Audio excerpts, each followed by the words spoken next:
కూడా మన హిందువుల యొక్క ధాతృత్వం, ధర్మం, ఉదాత్తమైనటువంటి గొప్ప మనస్సు వ్యక్తమైతుంది. మనోళ్ళకి అలవాటు. ఒక కాకి వస్తే మన పితృదేవతలు వచ్చిండ్రని అన్నం పెడతాం.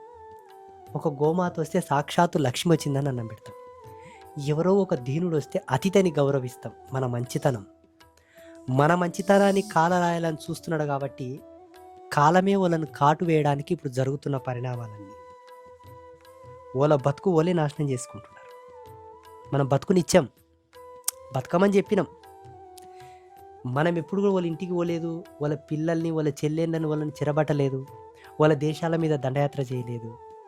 అసలు మనకు సంబంధం లేదు అది. వాళ్ళు బతకక మన బతుకులని కాలరాయాలని చూస్తున్నారు కాబట్టి